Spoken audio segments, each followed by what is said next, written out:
Everyone, নতুন একটি blog নিয়ে আজকেও চলে এসেছি তোমাদের সামনে। আজকে খুব ছোট্ট একটা ব্লগ নিয়ে এসেছি। আসলে র্যান্ডামলি ক্লিক করেছি। যেদিন আমি ভীষণ ডাউন মুডে থাকি সেদিন আমি সারাদিন কী করি, আর ভিডিও তো আমি কোনোভাবেই মিস দিতে চাই না, তাই যে কোনো প্রকারে চাই একটু হলেও শ্যুট করতে। তো সেই সমস্ত ভিডিও নিয়ে চলে এসেছি। আজ সকালবেলা উঠেই কাপড় জামা কাচতে দিয়ে দিলাম। তোমরা তো বরাবরই আমার প্রবলেমটা জানো যে আমি কাপড় জামা প্রচুর জমিয়ে ফেলি। তারপর আমার টেবিলের ক্লথটাকে চেঞ্জ করেছিলাম, তো দুদিন ধরেই পড়েছিল, ভাবলাম এটাকে ভিজিয়ে দিই। তো এখন আমার যে ছোটো ঘরের বাথরুমটা আছে ওটাতে এটা আমি ভিজাতে চলে এলাম। আবার একটু সাবধানেও রাখতে হবে, জানো তো, দিদি আবার এখানে ঘর মোছার জল ফেলে। তো যাই হোক, আমি একদম খুব সাবধানে খুব ল্যাদ খেয়ে খেয়ে কাজ করছি, বাট এই সমস্ত কাজগুলো তো করতেই হবে। আর ব্যাকগ্রাউন্ডে তোমরা কিন্তু একটা বক্তৃতা শুনতে পেতে পারো। এটা হচ্ছে এখানে পার্টির একটা মানে সভা হচ্ছে, সেই বক্তৃতা চলছে। তো প্লিজ ওটাকে ইগনোর করো। যেদিন ব্লগ করার ইচ্ছা থাকে না সেদিন আমি সারাদিন কী করি এই ভিডিওর মধ্যে এটাই তোমরা দেখতে পাবে। কালকে রাত থেকে কাপড় জামাগুলো শুকিয়ে গেছে, ঝুলছিল, তো ওগুলো এখন ঘরে নিয়ে চলে আসবো, তারপরে আরেক দফা মেলবো। কোনো কিছু পেছন থেকে পুশ না করলে আমি আজকে কিছুতেই ঠেলে ঠেলে কাজ করতে যাচ্ছি না। যেহেতু ওই কাপড়গুলো মেলতে হবে তাই শুকনো কাপড়গুলো তুলে নিলাম। তারপর দেখলাম কয়েকটা প্যান্ট ভেজা আছে, নিয়ে চলে এলাম ছোটো ব্যালকনিতে। এখানে রোদটা যেহেতু আগে আসে তো প্যান্টগুলো শুকিয়ে যাবে। তারপর প্যান্টগুলো যে কি খড়মড়ে হয়ে গেছিলো যে কি বলবো। তারপর চলে এলাম টিফিন বানাতে। এই 4 পিসই পাউরুটি অবশিষ্ট আছে, আজকে আমরা এটাই খেয়ে নেব। তার সাথে 2 পিস রসগোল্লা আছে, এই রসগোল্লা দুজন মিলে খেয়ে নেব। আর ফ্রুটস তো তোমাদের দাদাভাইকে দেবই। তো যাই হোক, পাউরুটি আর রসগোল্লা আমার যে কি পছন্দের একটা খাবার, তোমাদের কার কার ভাল লাগে জানিও।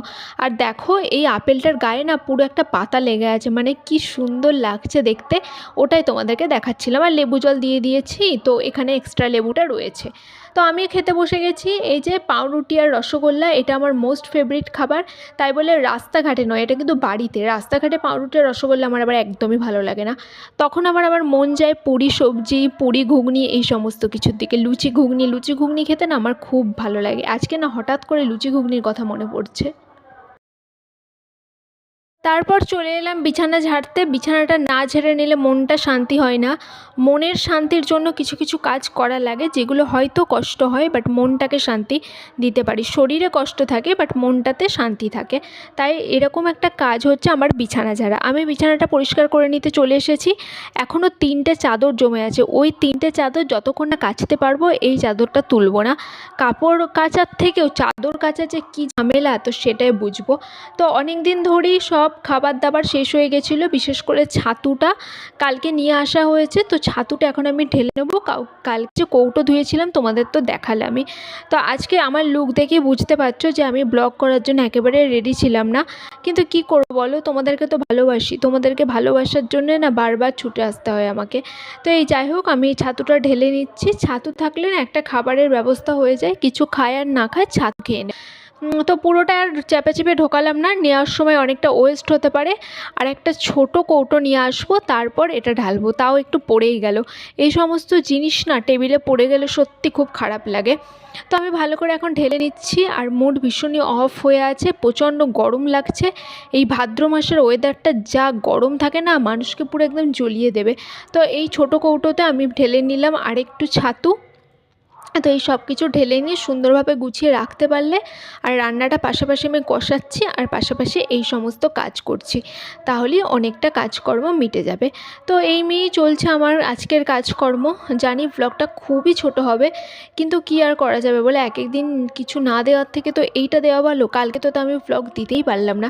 তারপর রান্নাঘরে ক্যাবিনেটের ওপরটা না প্রচণ্ড ধুলোধালা হয়েছিল, একটু মুছে নিলাম।